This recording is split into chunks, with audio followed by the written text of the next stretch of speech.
नमस्कार साथियों, मैं रामपाल सिंह सैनी एक बार फिर आपके सामने उपस्थित हूं अपने चैनल द लॉयर्स एडवाइस में एक नए वीडियो के साथ। पिछली बार मैंने आपको सेक्शन 9 तक बताया था और सेक्शन 9 था सेशन कोर्ट। सेशन कोर्ट में मैंने आपको बताया था कि सेशन जज, एडिशनल सेशन जज, असिस्टेंट सेशन जज, इनके बारे में बताया था।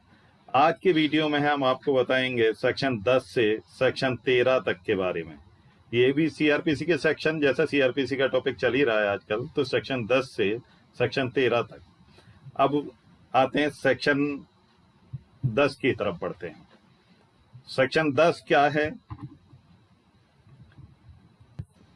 सबऑर्डिनेशन ऑफ असिस्टेंट सेशन जजेज, अर्थात सहायक सेशन न्यायाधीशों का अधीनस्थ होना। ये किसके अधीनस्थ होंगे? जैसा कि पहले शुरू में ही मैंने बताया था, पिछले वीडियो में बताया था कि समस्त सहायक सेशन न्यायाधीश उस सेशन न्यायाधीश के अधीन होंगे जिनके न्यायालय में वे अधिकारिता का प्रयोग करते हैं। अर्थात डिस्ट्रिक्ट में जो सेशन जज है, बाकी असिस्टेंट सेशन जज या एडिशनल सेशन जज उसके अंडर में आएंगे और उसके दिशा निर्देश पर कार्य करेंगे। सेशन न्यायाधीश ऐसे सहायक सेशन न्यायाधीश में कार्य के वितरण के बारे में इस संहिता के संगत नियम समय समय पर बना सकता है। इसका क्या मतलब हुआ? इसका मतलब हुआ कि सेशन न्यायाधीश सीआरपीसी के तहत सहायक सेशन न्यायाधीशों में कार्य वितरण के संबंध में नियम बना सकता है, लेकिन वो जो नियम बनेंगे ना, वो सीआरपीसी के तहत ही होंगे। अब कई बार ये भी तो होता है कि ये तो जरूरी नहीं है कि आदमी हमेशा ही रहेगा। अब मान लो हमारा सेशन न्यायाधीश बीमार पड़ गया या किसी और वजह से अनुपस्थित है और कोई अर्जेंट मैटर आ जाता है, तो फिर क्या होगा? सेशन न्यायाधीश तो है नहीं। तो ऐसे में सेशन न्यायाधीश अपनी अनुपस्थिति में, यानी अपनी एब्सेंस में कार्य करने के लिए, जब जैसा वो असमर्थ है ऐसे समय कार्य करने के लिए, तो किसी अर्जेंट आवेदन पर अपर या सहायक सेशन न्यायाधीश द्वारा, या यदि कोई अपर या सेशन न्यायाधीश भी नहीं है तो मुख्य न्यायिक मजिस्ट्रेट द्वारा उसे निपटाए जाने के संबंध में प्रक्रिया बनाएगा, व्यवस्था करेगा। इसका मतलब ये हुआ कि मान लीजिए हमारा सेशन जज किसी वजह से कार्य करने में उस समय असमर्थ है, वो कहीं बाहर जाता है, कहीं बीमार पड़ जाता है या कोई और कारण है, तो जो असिस्टेंट सेशन जज हैं उनके लिए वो इस तरह की प्रक्रिया बनाएगा कि उसके सेशन जज की अनुपस्थिति में असिस्टेंट सेशन जज यानी अपर या सहायक सेशन जज कार्य करेंगे। अब मान लीजिए उस दिन अपर या सहायक सेशन जज भी नहीं है, तो फिर क्या होगा? तो ऐसे में उस जिले का जो चीफ जुडिशियल मैजिस्ट्रेट है वो उसके कार्य को संपादित करेगा। अब मैं समझता हूं ये क्लियर हो गया होगा। अब इसके बाद हम चलते हैं सेक्शन 11 की तरफ। सेक्शन 11 क्या है? कोर्ट्स ऑफ जुडिशियल मैजिस्ट्रेट्स, यानी न्यायिक मैजिस्ट्रेटों के न्यायालय। अब ये क्या होते हैं? शुरू में मैंने आपको बताया था कि न्यायिक मैजिस्ट्रेट प्रत्येक जिले में, जो कि महानगर नहीं है, मतलब जिला तो है लेकिन महानगर नहीं है, प्रथम वर्ग और द्वितीय वर्ग न्यायिक मैजिस्ट्रेटों के इतने न्यायालय ऐसे स्थानों पर स्थापित किए जाएंगे जितने राज्य सरकार उच्च न्यायालय से परामर्श के पश्चात अधिसूचित करे, यानी नोटिफाई करे। परंतु राज्य सरकार उच्च न्यायालय से परामर्श के पश्चात किसी स्थानीय क्षेत्र के लिए प्रथम वर्ग में या द्वितीय वर्ग के न्यायिक मैजिस्ट्रेटों के एक या अधिक विशेष न्यायालय किसी विशेष मामले या विशेष वर्ग के मामलों का विचारण करने के लिए स्थापित कर सकती है। और जहां कोई ऐसा विशेष न्यायालय स्थापित किया जाता है, उस स्थानीय क्षेत्र में मजिस्ट्रेट के किसी अन्य न्यायालय को किसी ऐसे मामले या ऐसे वर्ग के मामलों का विचारण करने की अधिकारता नहीं होगी जिसके विचारण के लिए न्यायिक मजिस्ट्रेट का ऐसा विशेष न्यायालय स्थापित किया गया हो।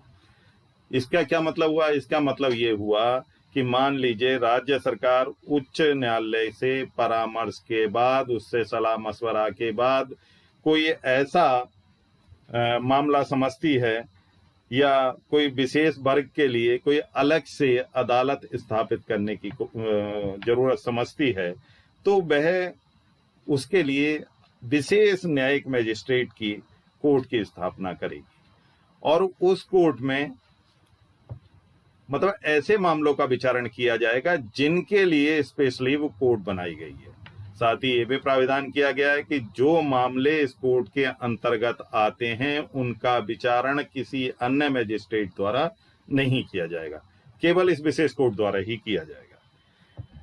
अब बात आती है कि पीठासीन जो हैं वो कैसे नियुक्त किए जाएंगे। इसमें ऐसे न्यायालयों के पीठासीन अधिकारी उच्च न्यायालय द्वारा नियुक्त किए जाएंगे। उच्च न्यायालय जब कभी उसे ये समीचीन या आवश्यक प्रतीत हो कि किसी सिविल न्यायालय में न्यायाधीश के रूप में कार्यरत राज्य की न्यायिक सेवा के किसी सदस्य को प्रथम वर्ग या द्वितीय वर्ग मजिस्ट्रेट की शक्तियां प्रदान कर सकता है। कई बार ऐसा होता है कि जिले में न्यायिक मजिस्ट्रेट वगैरह तो हैं, लेकिन फिर भी केसेस की संख्या ज्यादा है या कोई और परिस्थितियां हैं, तो ऐसी परिस्थिति में सेशन जज को ये अधिकार है कि वह किसी भी सिविल कोर्ट को भी ऐसे फौजदारी के मामले भेज सकती है, उससे विचारण करा सकती है, अर्थात उसे प्रथम वर्ग या द्वितीय वर्ग मजिस्ट्रेट की शक्तियां प्रदान कर सकती है। ठीक है, स्पष्ट हो गया ये तो। अब इसमें हर राज्य ने संशोधन भी किए हैं, कुछ अपने हिसाब से उन्होंने संशोधन कर लिए हैं और वो बना लिए हैं। जैसे हमारे उत्तर प्रदेश की बात लेते हैं तो उत्तर प्रदेश में धारा 11 की उपधारा 1 के पश्चात निम्नलिखित उपबंध को अंतः स्थापित किया गया। वो क्या है? वन का राज्य सरकार इसी प्रकार किसी स्थानीय क्षेत्र में विशेष मामलों, विशेष वर्ग या विशेष वर्ग के मामलों के संबंध में या सामान्य मामलों के संबंध में प्रथम और द्वितीय वर्ग के न्यायिक मजिस्ट्रेटों के अनेक न्यायालयों को स्थापित कर सकती है। ये कैसे किस प्राविधान किया गया है? इसका प्राविधान किया गया उत्तर प्रदेश अधिनियम संख्या 16 वर्ष 1976 में, और ये लागू कब से हो गया था? 30/4/1976 से प्रभावी भी हो गया था। ऐसे ही बिहार राज्य, राजस्थान, हरियाणा, पंजाब वगैरह ने भी अपने हिसाब से संशोधन किए हैं और उचित व्यवस्था उसमें की है। अब हम बढ़ते हैं सेक्शन 12 की तरफ, जो कि संबंधित है chief judicial magistrate and additional chief judicial magistrate, अर्थात मुख्य न्यायिक मजिस्ट्रेट और अपर मुख्य न्यायिक मजिस्ट्रेट आदि के लिए। ये क्या है? उच्च न्यायालय प्रत्येक जिले में, जो महानगर क्षेत्र नहीं है, एक प्रथम वर्ग न्यायिक मजिस्ट्रेट को मुख्य न्यायिक मजिस्ट्रेट नियुक्त करेगा, अर्थात हर जिले में एक चीफ जुडिशियल मजिस्ट्रेट नियुक्त होगा, जिसे हम लोग साधारण सी भाषा में सीजेएम कह देते हैं। उच्च न्यायालय किसी प्रथम वर्ग न्यायिक मजिस्ट्रेट को अपर मुख्य न्यायिक मजिस्ट्रेट नियुक्त कर सकता है और ऐसे मजिस्ट्रेट को इस संहिता के अधीन या उस समय लागू किसी अन्य विधि के अधीन मुख्य न्यायिक मजिस्ट्रेट की सब या कोई शक्तियां जिनका उच्च न्यायालय निर्देश दे वो प्राप्त होंगी। उच्च न्यायालय आवश्यकता अनुसार किसी उपखंड में किसी प्रथम वर्ग न्यायिक मजिस्ट्रेट को उपखंड न्यायिक मजिस्ट्रेट के रूप में पदाविहित कर सकता है और उसे इस धारा में स्पेसिफिक जो लायबिलिटीज हैं उनसे मुक्त कर सकता है ना। मतलब कोई भी उच्च न्यायालय आवश्यकता अनुसार किसी उपखंड में प्रथम वर्ग न्यायिक मजिस्ट्रेट को उपखंड न्यायिक मजिस्ट्रेट के रूप में पदाविहित कर सकता है और उसके दायित्वों से उसे मुक्त भी कर सकता है। ये किसका राइट है? उच्च न्यायालय का। प्रत्येक उपखंड न्यायिक मजिस्ट्रेट को मुख्य न्यायिक मजिस्ट्रेट के साधारण नियंत्रण के अधीन रहते हुए उपखंड में न्यायिक मजिस्ट्रेटों के काम पर पर्यवेक्षण और नियंत्रण की ऐसी शक्तियां भी होंगी जैसी उच्च न्यायालय साधारण या विशेष आदेश द्वारा इस निमित्त निर्दिष्ट करे, यानी स्पेसिफाई करे, और वह उनका प्रयोग कर सकेगा। अब इसमें भी वही बात आती है, संशोधन हर स्टेट अपने हिसाब से आवश्यकता अनुसार उनमें संशोधन करता है। इसमें राज्य संशोधन में उत्तर प्रदेश ने भी इसमें संशोधन किया है। संहिता की धारा 12 की उपधारा 3 के पश्चात निम्नलिखित उपधारा 4 को अंतः स्थापित किया गया है। क्या है ये धारा 4?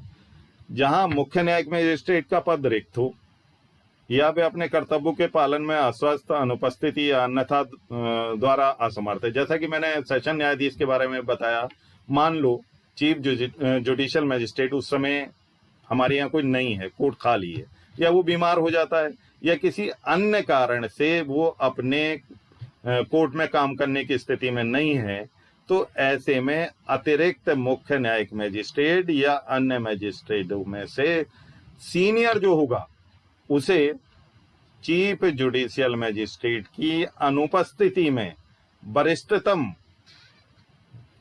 जो मजिस्ट्रेट है उसे उसका मतलब कार्य संपादन हेतु मतलब नियुक्ति कर दिया जाएगा, उसे उसका निष्पादन करेगा। लेकिन कई बार ऐसी भी स्थिति होती है कि चीफ जुडिशियल मजिस्ट्रेट नहीं है, एडिशनल चीफ जुडिशियल मजिस्ट्रेट भी नहीं है और भी नहीं है, तो फिर क्या होगा ऐसे में? तो ऐसे में ये व्यवस्था है कि वैसे होता नहीं है, लेकिन मान लो कभी ऐसा हो गया, तो ऐसे में व्यवस्था ये की गई है कि कार्यपालक मजिस्ट्रेट मुख्य न्यायिक मजिस्ट्रेट के बहुत ही जो अर्जेंट वर्क हैं उनको निपटाएगा। ठीक, ये तो था सेक्शन 12। अब हम सेक्शन 13 की तरफ चलते हैं, जो कि है स्पेशल जुडिशियल मजिस्ट्रेट्स के संबंध में। ये क्या है? यदि केंद्रीय या राज्य सरकार उच्च न्यायालय से ऐसा करने के लिए अनुरोध करती हैं, तो उच्च न्यायालय किसी व्यक्ति को जो सरकार के अधीन कोई पद धारण करता है या उसने कोई पहले पद धारण किया है, यानी रिटायरमेंट के बाद भी, किसी स्थानीय क्षेत्र में जो महानगर क्षेत्र नहीं है, विशेष मामलों या विशेष वर्ग के मामलों के संबंध में द्वितीय वर्ग न्यायिक मजिस्ट्रेट को इस संहिता द्वारा या उसके अधीन प्रदत्त की जा सकने वाली सभी या कोई शक्तियां प्रदान कर सकता है। कैसा होगा कि कोई राज्य सरकार या केंद्रीय सरकार हाई कोर्ट से रिक्वेस्ट करती है कि ऐसा करना जरूरी है, तो हाई कोर्ट जो है वो विशेष न्यायाधीशों को विशेष न्यायिक मजिस्ट्रेट यानी स्पेशल जुडिशियल मजिस्ट्रेटों की नियुक्ति कर सकती है। परंतु ऐसी कोई शक्ति किसी व्यक्ति को प्रदान नहीं की जाएगी जब तक उसके पास विधिक मामलों के यानी लीगल मैटर्स की जानकारी ना हो या उसका कोई अनुभव ना हो, तो ऐसे लोगों को नियुक्त नहीं किया जाएगा। ऐसे मजिस्ट्रेट विशेष न्यायिक मजिस्ट्रेट कहलाएंगे और एक समय में 1 वर्ष से अधिक अवधि के लिए नियुक्त नहीं किए जाएंगे। यानी ये प्राविधान किया गया कि ऐसे जो स्पेशल जुडिशियल मजिस्ट्रेट होंगे उनकी नियुक्ति 1 वर्ष तक के लिए ही की जा सकती है। उच्च न्यायालय किसी ऐसे न्यायिक मजिस्ट्रेट को अपनी स्थानीय अधिकारिता के बाहर के किसी महानगर क्षेत्र के संबंध में महानगर मजिस्ट्रेट की शक्तियों का प्रयोग करने के लिए भी सशक्त कर सकता है, लेकिन ये हाई कोर्ट के ऊपर डिपेंड करता है। अब जैसा कि मैं पहले भी बताता रहा हूं कि हर स्टेट अपने हिसाब से कानूनों में संशोधन करता है वहां की आवश्यकता के अनुसार। इसी प्रकार विशेष न्यायिक मजिस्ट्रेटों के सेक्शन 13 के संबंध में उत्तर प्रदेश सरकार द्वारा भी संशोधन किया गया, राज्य संशोधन किया है। और ये जो संशोधन है, इलाहाबाद उच्च न्यायालय ने उत्तर प्रदेश राज्य में विशेष न्यायिक मजिस्ट्रेटों की नियुक्ति के लिए नियम निर्मित किए हैं।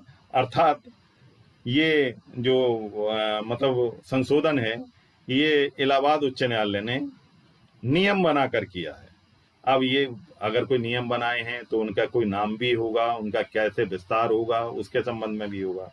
तो सबसे पहले मैं यही बताता हूं कि इसका नाम क्या है। These rules may be called the Uttar Pradesh petty offences trial by special judicial magistrate, अर्थात उत्तर प्रदेश पेटी ऑफेंसेस विशेष न्यायिक मजिस्ट्रेटों द्वारा विचारण नियमावली 1997 इसे कहा जाएगा। इसका विस्तार कहाँ होगा? बात ये, कोई भी रूल्स एक्ट बनता है तो उसके विस्तार के संबंध में भी प्रावधान किया जाता है, तो उसका विस्तार कहाँ होगा? उसका विस्तार संपूर्ण उत्तर प्रदेश में होगा। अब बात आती है कि इसमें अपराध क्या है, इसकी क्या परिभाषा दी गई है? तो कहते हैं कि अपराध का वही अर्थ होगा जैसा कि सीआरपीसी में बताया गया है या अपराध की परिभाषा सीआरपीसी में दी गई है। अब इसमें कौन कौन से ऑफेंसेज आते हैं? इसमें केवल पेटी ऑफेंसेज आते हैं, बड़े ऑफेंस नहीं आएंगे इसमें। पेटी ऑफेंसेज से क्या मतलब है? अब सवाल ये होगा, आप ये कहेंगे कि पेटी ऑफेंसेज क्या होता है? पेटी ऑफेंसेज ऐसे ऑफेंसेज हैं as defined in section 206 of this code, है ना, जैसे सीआरपीसी कोड में सेक्शन 206 में डिफाइन किए गए।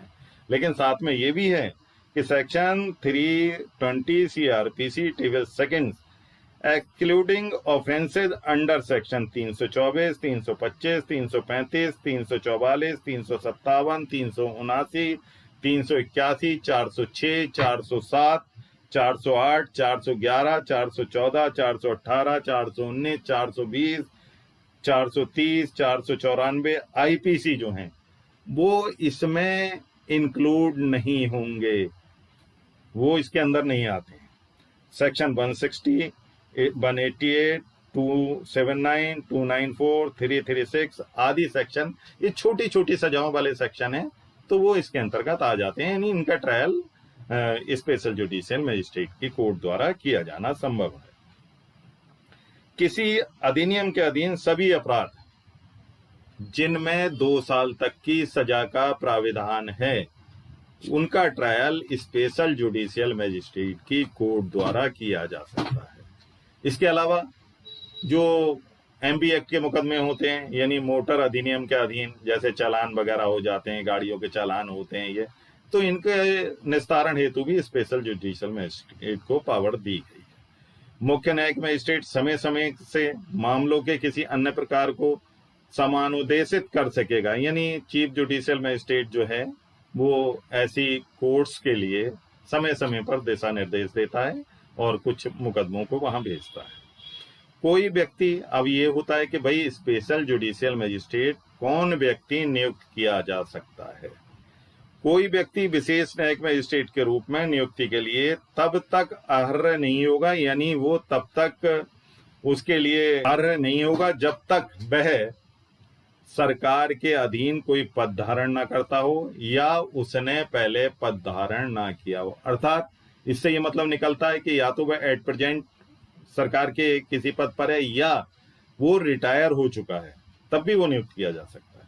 उसके अलावा और क्या इसमें प्रावधान किया गया है? ये किया गया कि विधि स्नातक अगर कोई व्यक्ति नहीं है तो उसका अपॉइंटमेंट नहीं होगा, या फिर उच्च न्यायालय के समाधान प्रद रूप में विधिक मामलों के संबंध में उसे अनुभव प्राप्त हो, तो ऐसे ही व्यक्तियों की नियुक्ति की जाएगी। ये जो अधिनियम है, यानी जो रूल्स हैं, ये कब से प्रभावी हुए ये भी मैं आपको बता दूं। ये रूल्स प्रभावी हुए 31/8/2010 से। अब फिर आगे आता है उच्च न्यायालय विशेष न्यायिक मजिस्ट्रेटों की नियुक्ति के लिए उपयुक्त व्यक्तियों का पैनल तैयार करेगा। ऐसा नहीं है कि एक ही व्यक्ति को, उसका पैनल तैयार किया जाता है और पैनल तैयार होने के बाद राज्य सरकार विशेष न्यायिक मजिस्ट्रेट के रूप में से ऐसे व्यक्तियों की नियुक्ति करेगी जिसकी अनुशंसा, यानी जिसकी रिकमेंडेशन उच्च न्यायालय द्वारा की गई है। विशेष न्यायिक मजिस्ट्रेट उन्हीं शक्तियों का प्रयोग करेगा जैसे उच्च न्यायालय द्वारा प्रदत्त है। अब ये भी आता है कि भाई हमने किसी आदमी को स्पेशल जुडिशियल मजिस्ट्रेट तो बना दिया, लेकिन वो कार्य कैसे करेगा? तो इसके लिए ये प्राविधान किया गया है कि ऐसे स्पेशल जुडिशियल मजिस्ट्रेट को नियुक्ति के बाद 15 दिन का विस्तार, जिसका विस्तार 1 महीने तक हो सकता है, उस जिले के जिला जज के यहाँ, यानी सत्र न्यायाधीश के यहाँ, और मुख्य न्यायिक मजिस्ट्रेट के यहाँ 15 से 1 महीने तक की अवधि तक प्रशिक्षण लेना होगा, कार्य सीखना होगा, उसके बाद उसे कोर्ट दी जाती है। विशेष न्यायिक मजिस्ट्रेट जिला एवं सत्र न्यायाधीश के प्रशासनिक नियंत्रण के अधीन होता है। जैसा कि बाकी न्यायिक जो मजिस्ट्रेट होते हैं उनके संबंध में भी है कि वो वहाँ के सेशन न्यायाधीश या डिस्ट्रिक्ट जज के अधीन होते हैं, इसी प्रकार जो स्पेशल जुडिशियल मजिस्ट्रेट है वो भी उसी के अधीन होगा। अब बात आती है कि पदावधि, इसका टेन्योर कितना होगा? इस रूल्स में जो बताया है कि टेन्योर कितना होगा, तो ऐसा है कि स्पेशल जुडिशियल मजिस्ट्रेट की जो नियुक्ति होगी वो 4 वर्ष तक के लिए, या वो व्यक्ति जब 70 वर्ष की उम्र का हो जाएगा तब तक के लिए उसकी नियुक्ति की जा सकती है। इसका मतलब ये हुआ कि 70 वर्ष से अगर अधिक उम्र हो गई है तो वो व्यक्ति स्पेशल जुडिशियल मजिस्ट्रेट नहीं बन सकता है। इस प्रकार नियुक्त किए गए विशेष न्यायिक मजिस्ट्रेट की सेवाएं उसकी अवधि की समाप्ति के पूर्व भी समाप्त की जा सकती हैं। ये नहीं है कि एक बार अपॉइंट हो गया तो साहब 4 साल रहेगा ही या 70 वर्ष की उम्र तक रहेगा, ऐसा नहीं है। राज्य सरकार विशेष आदेश द्वारा उच्च न्यायालय से सलाह मशवरे के आधार पर स्पेशल जुडिशियल मजिस्ट्रेट तथा उसके कर्मचारियों को हटा सकती है। अब बात ये आती है कि भाई जो आदमी काम करेगा तो उसे कहीं ना कहीं से कुछ चाहिए भी तो उसके लिए क्या प्रावधान किया गया है? उसके लिए ये प्रावधान किया गया है कि राज्य सरकार विशेष आदेश द्वारा उच्च न्यायालय के परामर्श से विशेष न्यायिक मजिस्ट्रेट या उसके कर्मचारियों की परिलब्धियों तथा अन्य भत्तों का उपबंध करेगी। अर्थात ये जो जिम्मेदारी है कि कितना वेतन देना है और कौन वेतन देगा, तो वो उच्च न्यायालय इस संबंध में राज्य सरकार से सलाह मशवरा करके उसे डायरेक्शन देगा। उसका पेमेंट जो है वो राज्य सरकार द्वारा किया जाएगा। बात ये भी आती है कि भाई अवकाश वगैरह की क्या व्यवस्था होगी, तो उसमें ये भी है कि इन लोगों को भी अवकाश वगैरह उच्च न्यायालय की जैसी जो व्यवस्था उच्च न्यायालय द्वारा की जाती है उसके आधार पर इन्हें अवकाश वगैरह भी मिलता है। अब बात आती है कि भाई बाकी कोर्ट्स वगैरह वो तो सब होती हैं, इनके लिए कोर्ट्स की व्यवस्था कैसे की जाएगी? तो ये भी राज्य सरकार का दायित्व है कि वो किसी स्पेशल जुडिशियल मजिस्ट्रेट के लिए कोर्ट रूम की व्यवस्था करेगी। अब विशेष न्यायिक मजिस्ट्रेट के कार्य क्या होते हैं? स्पेशल जुडिशियल मजिस्ट्रेट के कार्य क्या हैं? ऐसे समस्त पेटी ऑफेंसेस जैसा मुख्य न्यायिक मजिस्ट्रेट द्वारा जो अनुदेशित किया जाए का विचारण स्पेशल जुडिशियल मजिस्ट्रेट द्वारा किया जाएगा। ऐसे समस्त पेटी ऑफेंसेस का विचारण सीआरपीसी की धारा 260 में अंतर्विष्ट की गई प्रक्रिया के अनुसार संक्षिप्त रूप से किया जाएगा। यानी ये जो है ना, ये समरी ट्रायल है, समरी ट्रायल के रूप में इनका निस्तारण किया जाता है।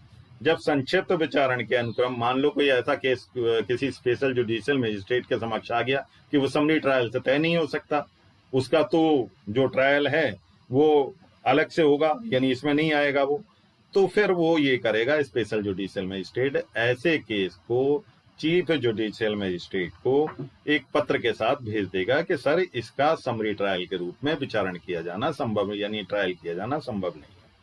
अब उन्हें मान लीजिए कोई उनके सामने जमानत या बंद पत्र वगैरह जो पेश किए जाते हैं, क्या उनके संबंध में भी राइट है स्पेशल जुडिशियल मजिस्ट्रेट को?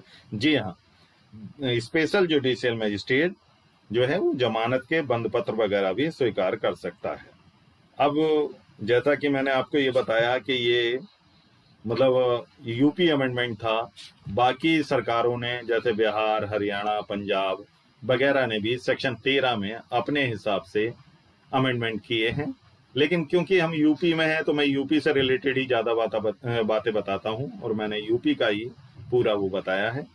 आशा है कि आज आपको मेरी इस जानकारी से आपका ज्ञानवर्धन हुआ होगा और भविष्य में भी मैं यही प्रयास करूंगा कि आपके ज्ञानवर्धन के लिए आसान भाषा में आगे के सेक्शन भी आपके सामने लाऊंगा और बताऊंगा। आपसे अनुरोध है कि आप मेरे चैनल को सब्सक्राइब करें, लाइक करें और बेल आइकन को दबाएं, जिससे मेरा उत्साहवर्धन हो सके और आप लोगों को और जानकारी मिल सके। धन्यवाद।